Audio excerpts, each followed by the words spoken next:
Hello students, welcome to our YouTube channel Badshah classes. Students, आज के video में discuss करने वाले हैं क्लास 12th के फिजिक्स का एक नया topic, hydrogen like spectra. Student, ये लास्ट टॉपिक है इस चैप्टर का।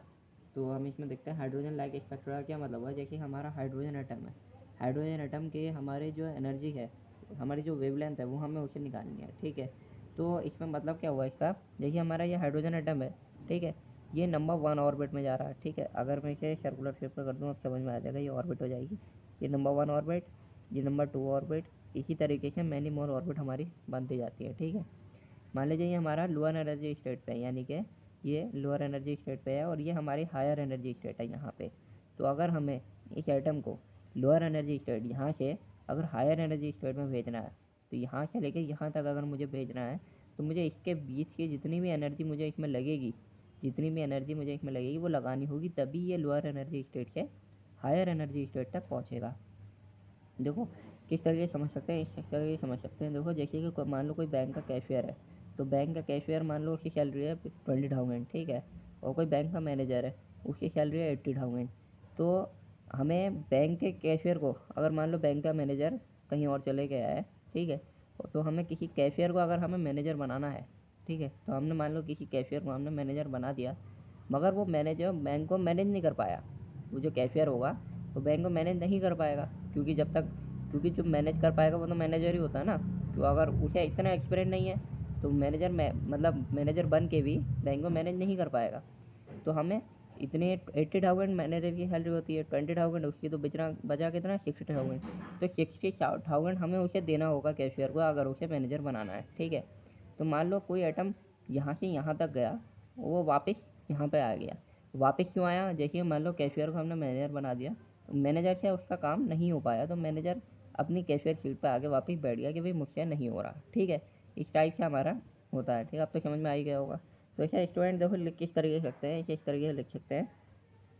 If an atom the hydrogen spectrum the hydrogen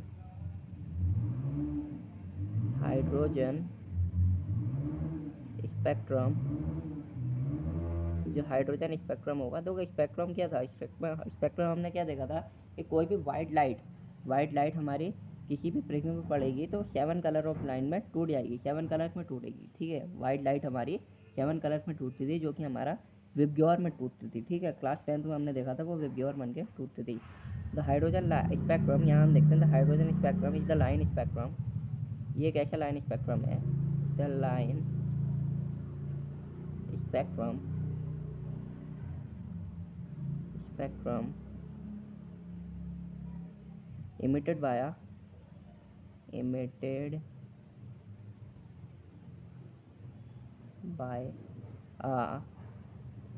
hydrogen atom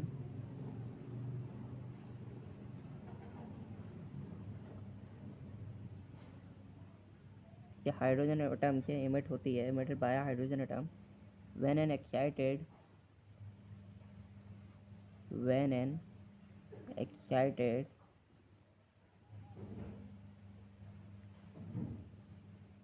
hydrogen atom excited hydrogen atom, यानी कि लोअर एनर्जी हाइड्रोजन एटम से एक्साइटेड स्टेट पर अगर वो पहुंच गया हाइड्रोजन एटम, एक्साइटेड स्टेट यानी कि ये वाली स्टेट जो हमने लास्ट वाली हमारी होती है, return to its ground state, वापस आ जाएगा वो अपनी ग्राउंड स्टेट पे, जो मैंने आपको बताया, return to its ground state. एक मिनट स्टूडेंट, मैं आपको क्लियर करता हूँ। ग्राउंड स्टेट,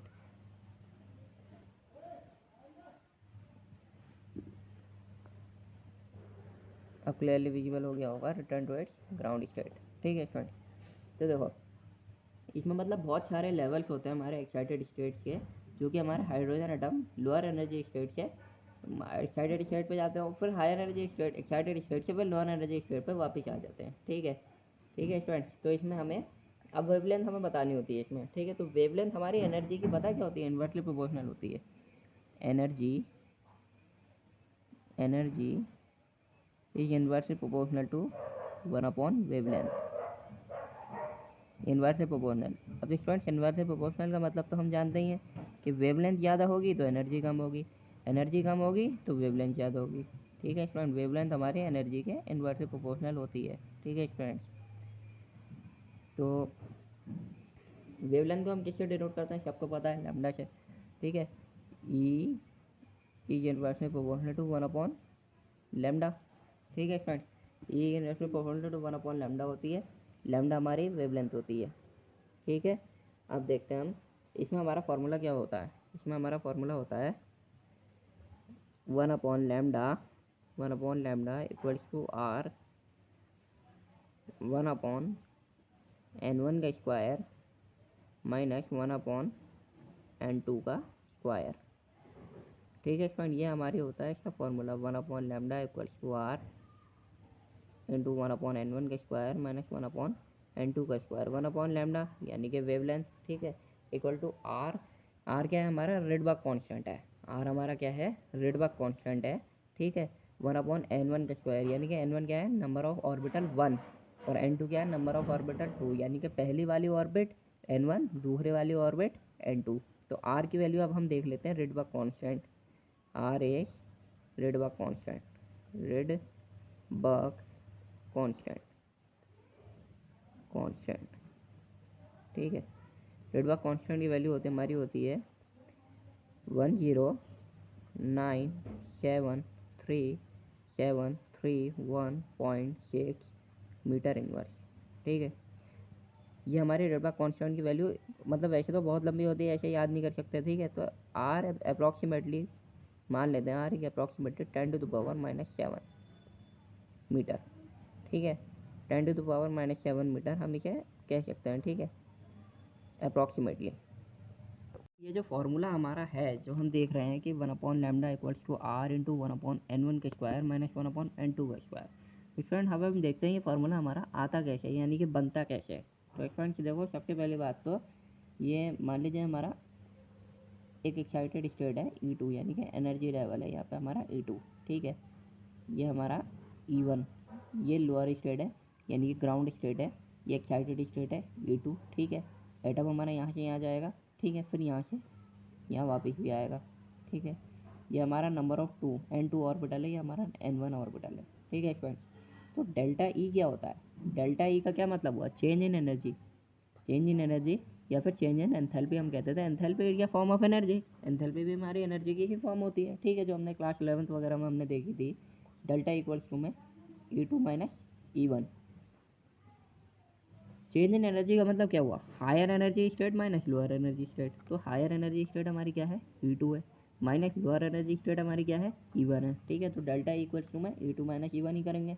ठीक है, अब हम देखते हैं वी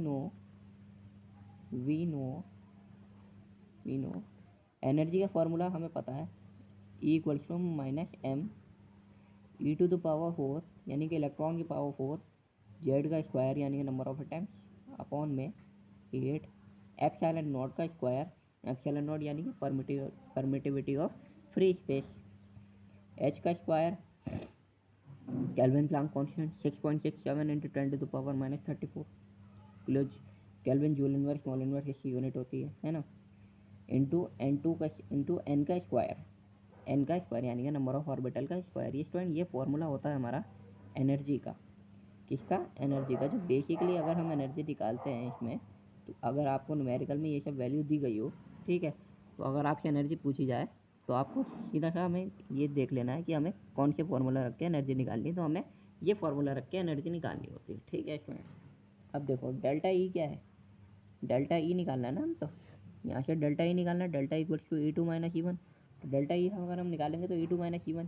ठीक है, तो E2 यहाँ पे रखो, E2 क्या है, माइनस m, तो ऐसे ही आ जाएगा, E⁴ भी ऐसे ही आ जाएगा, जेड का स्क्वायर भी ऐसे ही आ जाएगा, 1 अपॉन में 8 एप्सिलॉन नॉट का स्क्वायर भी ऐसे आ जाएगा, कांस्टेंट चीज़ें तो ऐसे आ जाएंगी। ये n का स्क्वायर जो है ना, ये n2 का स्क्वायर हो जाएगा, क्योंकि E2 माइनस E1 लेना है ना। ठीक है, माइनस E1। अब ये माइनस ब्रैकेट क्यों लगाया मैंने, क्योंकि इसके बाद भी माइनस है फॉर्मूले में, m E⁴ जेड का स्क्वायर अपॉन में 8 एप्सिलॉन नॉट का स्क्वायर, h का स्क्वायर, n1 का स्क्वायर। जो n1 होगा ना, ये तो n2 था, हमने E2 माइनस E1 करना था ना, वो नंबर ऑफ सेकंड ऑर्बिटल से माइनस नंबर ऑफ 1 ऑर्बिटल में करना, फर्स्ट ऑर्बिटल में करना था, तो E2 माइनस E1 करना था, तो n2 माइनस n1 कर दिया हमने। ठीक है, तो डेल्टा ई इक्वल्स टू में देखो minus M E to the power 4 Z का स्क्वायर अपॉन में 8 एप्सिलॉन नॉट का स्क्वायर एच का स्क्वायर एन टू का स्क्वायर। स्टूडेंट ये तो माइनस माइनस, अब यहाँ पे आके sign change plus, minus minus हमारा प्लस हो गया। M E to the power 4 Z का स्क्वायर अपॉन में 8 एप्सिलॉन नॉट का स्क्वायर एच का स्क्वायर एन वन का स्क्वायर। ठीक है स्टूडेंट, ये हमारा हो गया है। यहाँ तक हमारा समझ आपको क्लियर हो गया होगा। ठीक है स्टूडेंट, अब देखो अब हमें क्या करना है, अब हमें कुछ इस तरीके से करना है कि डेल्टा ई जो है, ई हमारा क्या फॉर्मूला था हमारा, पहले हमने क्या पढ़ा था क्लास 10th से हमने क्या पढ़ा था, ई इक्वल्स टू में एच म्यू होता था। ठीक है, ई इक्वल्स टू में एच म्यू होता था। ठीक है, और म्यू इक्वल्स टू में क्या होता था, C upon lambda. C is the speed of light in vacuum, lambda is the wavelength. ठीक है फ्रेंड्स, तो क्या हो जाएगा यहाँ पे E equal to H mu रख दूँ, एच म्यू की जगह पे डायरेक्टली सी अपॉन लैम्डा रख देता हूँ, एच सी अपॉन लैम्डा कर देता हूँ, एच के अपॉन लैम्डा कर सकता हूँ। ठीक है फ्रेंड्स, अब देखो मैं यहाँ से, अब देखो यहाँ पे क्या होगा हमारा, M E to the power 4 Z का स्क्वायर अपॉन 8 एप्सिलॉन नॉट का स्क्वायर एच स्क्वायर, दोनों में से कॉमन आ जाएगा। ठीक है friends, M E to the power 4 Z का स्क्वायर अपॉन में 8 एप्सिलॉन नॉट का स्क्वायर एच का स्क्वायर, दोनों में से कॉमन आ जाएगा। अंदर क्या बचेगा, 1 अपॉन एन टू का square minus 1 upon N one का स्क्वायर। ठीक है फ्रेंड्स, अंदर क्या बचा मेरा, 1 अपॉन एन टू का square minus 1 upon N one का स्क्वायर। अब आप सोचोगे बीच में तो प्लस था, माइनस कहाँ से आ गया, तो भैया मैंने यहाँ पे बाहर से माइनस हटा दिया तो अंदर के साइन तभी तो प्लस होगा, बाहर से मैंने माइनस हटा दिया तभी तो अंदर प्लस होगा। यहाँ पे मैंने माइनस कहाँ रखा, अगर मैं यहाँ माइनस लूँ तो यहाँ पे प्लस बनाना पड़ेगा मुझे, समझ में आई बात, इसलिए मैंने यहाँ पे माइनस नहीं लिया है, बाहर से मैंने माइनस हटा दिया, अंदर आके मैंने उसे प्लस कर दिया। ठीक है, अब और क्लियरली आगे का देखते हैं हम। देखो अब हमें क्या करना है, ये h जो है ये इधर मल्टीप्लाई कर देना है। ठीक है, तो बचेगा क्या, सी अपॉन लैम्डा, तो सी अपॉन लैम्डा, सी भी क्या करूँगा मैं इधर ले आऊँगा इस सी को। ठीक है, तो यहाँ पे क्या बचेगा, मैं 1 अपॉन लैम्डा बचेगा। ठीक है, एच की दोनों इधर ले आएंगे मल्टीप्लाई में, इक्वल टू में M E to the power 4 Z का स्क्वायर अपॉन में 8 एप्सिलॉन नॉट का स्क्वायर एच का क्यूब हो गया इंटू सी।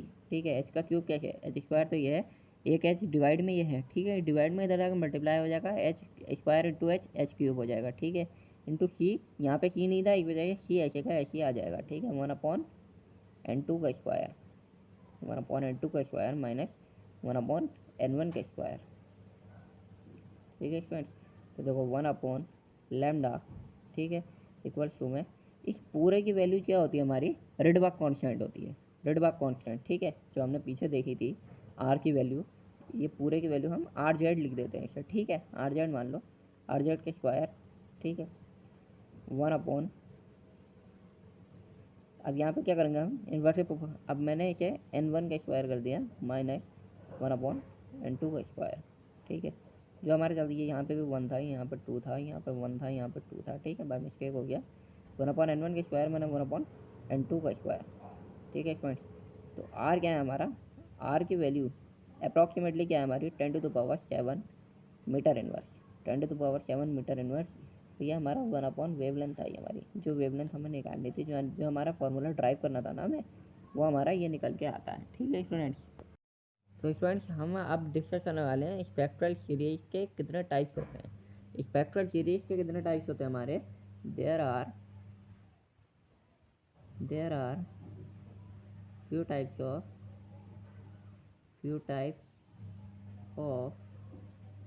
spectral spectral spectral series.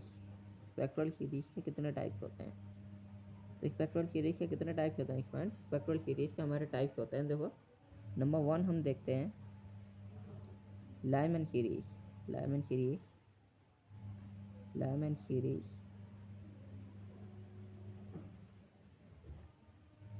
Series हमारी नंबर 1 होती है। तो इसमें हम क्या करते हैं, जो हमारे फार्मूला में हमारा हमने देखा formula 1 upon lambda equals to R Z का स्क्वायर N2 1/N1 का स्क्वायर माइनस 1/N2 का स्क्वायर, ये हमने फार्मूला हमने देखा स्टूडेंट्स, ठीक है। तो अब हमें इस फार्मूला में हमें लाइमन सीरीज में क्या होता है, लाइमन सीरीज में कि हमारी जो वैल्यू होगी, value of N1 will started from जो कहाँ से शुरू होगी, स्टार्ट कहाँ से होगी, N1 की वैल्यू कहाँ से स्टार्ट होगी, स्टार्टेड फ्रॉम 1, क्योंकि 1 से स्टार्ट होगी डट डट डट डट इन्फिनिटी तक जितना भी होगी आपके, ठीक है। तो N1 की वैल्यू हमारी 1 से स्टार्ट होगी लाइमन सीरीज में, ठीक है। अब बात करते हैं, सेकंड आता है हमारा लाइमन सीरीज, फिर सेकंड आता है हमारा Balmer series, Balmer series second आता है हमारा, ठीक है। इसमें सेकंड में इसमें क्या होता है हमारा, value of N1 will started from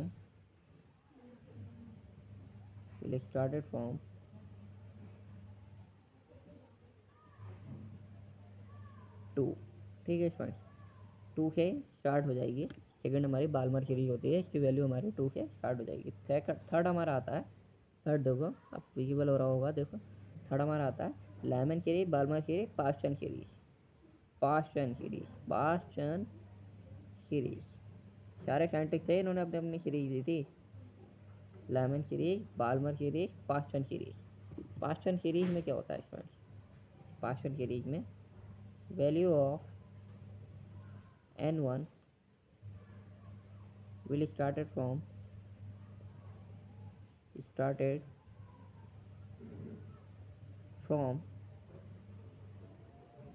3। Student जो वैल्यू है हमारी N1 की जो वैल्यू है पास्टन सीरीज में, वो हमारी कहाँ से स्टार्ट होगी, वो हमारी 3 से, ठीक है, पास्टन सीरीज में, ठीक है। तो हमारी पहली हो गई Lyman series, Balmer series, Paschen series. अब हमारी आती है ब्रैकेट सीरीज, फोर्थ हमारी क्या आती है, Brackett series, Brackett series, fourth हमारी क्या आती है, Brackett series, Balmer series, Paschen series, और हमारी आती है ब्रैकेट सीरीज। इस सीरीज में हमारे पास क्या होता है स्टूडेंट, इस सीरीज में हमारी value of N1 will started from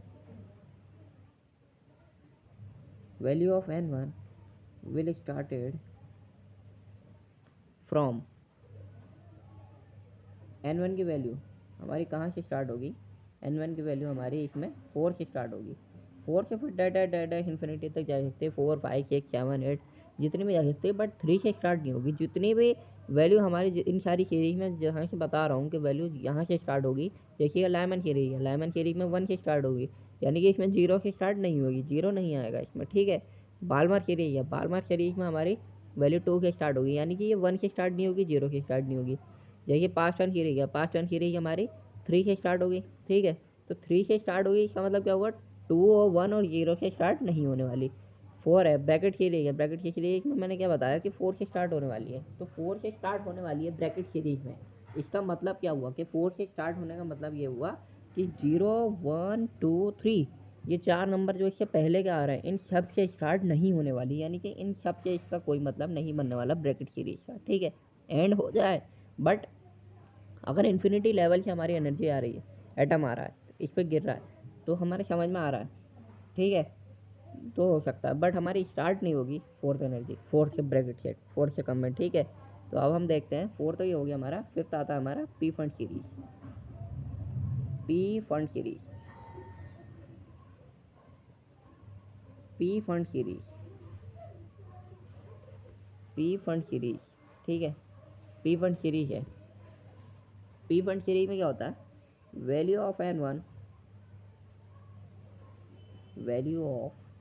N1 will started from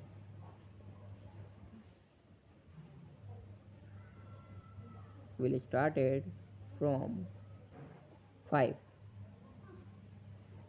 student value of n1 will started from 5। यहाँ यानी कि इसका क्या मतलब हुआ कि ये सीरीज जो स्टार्ट होगी हमारी ये 5 से स्टार्ट होगी। पी फंड सीरीज जो हमारी आई है, जो मैंने इसका नाम दिया है ना पी फंड सीरीज, ये हमारी 5 से स्टार्ट होगी। पी फंड सीरीज में इसमें n1 की वैल्यू हमारी 5 से स्टार्ट होगी, ठीक है। अब लास्ट हमारी आती है हमफ्री सीरीज। हमफ्री सीरीज हमारी इससे भी ज़्यादा से स्टार्ट होती है। लास्ट हम देखते हैं, हालांकि आपके सिलेबस में नहीं है बट आप नॉलेज के लिए देख सकते हो। हमफ्री सीरीज, हमफ्री सीरीज एग्जाम में बहुत कम आती है बट रेयर केस में पूछ ली जा सकती है, एमसीक्यू वगैरह में कभी कुछ पूछ ले, ठीक है। तो हमफ्री सीरीज हमारी कितने से स्टार्ट होती है? Humphrey series value of Humphrey, value of n1, n1 की वैल्यू इसमें विल स्टार्टेड फ्रॉम, इसमें n1 की वैल्यू कहाँ से स्टार्ट होगी? n1 started from 6। इसमें अब देखो हमने लाइमन सीरीज से देखा था 1 2 3 4 5 6, तो हमें लाइन बाय लाइन सीरीज हमें याद रखनी है। Lyman series, Balmer series, Paschen series, Brackett series, Pfund series, Humphrey series, ठीक है। हमफ्री सीरीज में जो हमारा एनर्जी गैप होता है ना, जो यानी कि यहाँ मान लो इन्फिनिटी की वेवलेंथ आ रही है और वो यहाँ पे आकर रुक जाती है, और जो इन्फिनिटी के वेवलेंथ लाइमन सीरीज में आते हैं, लाइमन सीरीज हमारा ग्राउंड स्टेट पर होता है, वो एक्साइटेड स्टेट पर होता है, तो उसमें गैप जो होता है वो ज़्यादा होता है as comparison to Humphrey series. Humphrey series का गैप बहुत कम होता है, ठीक है। हमफ्री सीरीज का गैप बहुत ही ज़्यादा कम होता है, ठीक है स्टूडेंट्स। ओके, इसी के साथ ये हमारा चैप्टर हमारा लास्ट हो जाता है, ठीक है स्टूडेंट्स। कोई भी डाउट हो तो कमेंट सेक्शन में पूछो आप। Okay, thank you student. Channel को सब्सक्राइब करो, वीडियो को लाइक करो।